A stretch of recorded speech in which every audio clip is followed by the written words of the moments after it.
Hi Evan, Miss Watson here. I wanted to model for you some ideas for your lyrical legacy project. So your quote is, I know I can hear you telling me to turn around. So I thought about a person kind of looking at something and then having the words in front of them. So I simply Googled person looking at a painting, and this one in particular really stood out to me. Now, remember, you can't just take an image from Google, you need to alter it in some way.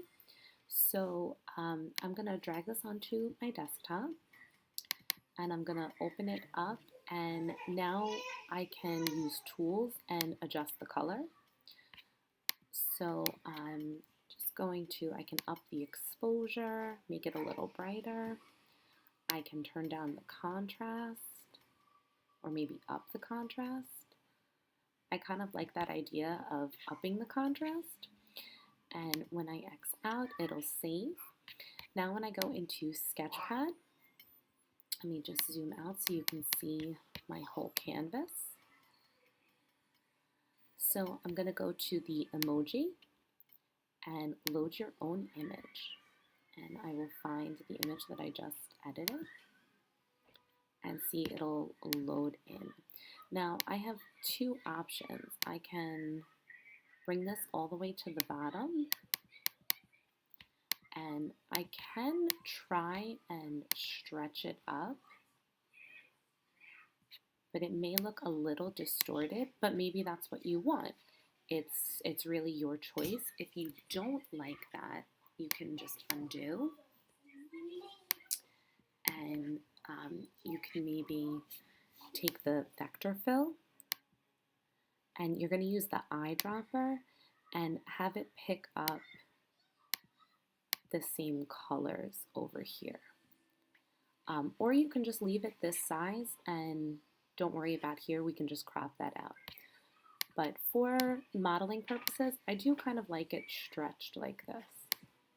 So now I can go to the T for text, and I can go back to my quote.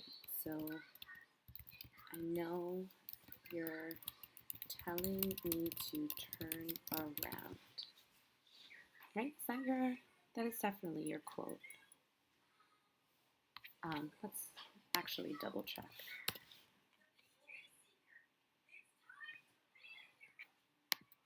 Here you go. Your quote is with Mr. Quesada. Sorry about that, Evan. I just want to double check. So here, lyrical art project checklist. And let's make sure, Evan, I can hear you telling me to turn around.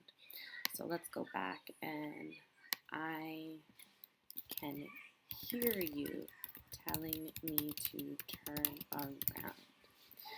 Now, you can really play around with the sizing to kind of fit in this area.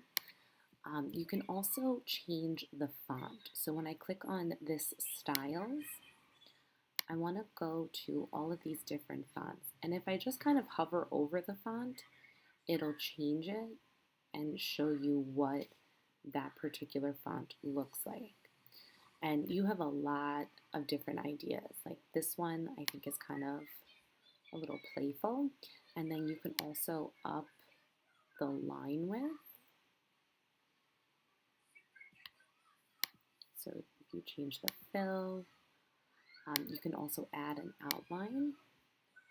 So now if you see how you can change a lot of different ideas. I kind of liked it with like a grayish or even a tan. And then maybe adding like a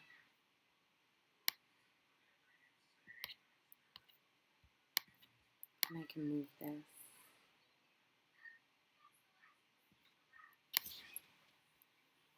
So see how it's touching his head here, so maybe I want to just kind of move that up a little bit. And here's just an example for you. If you have any questions, please feel free to let me know, and I look forward to seeing your work. Thanks, Evan.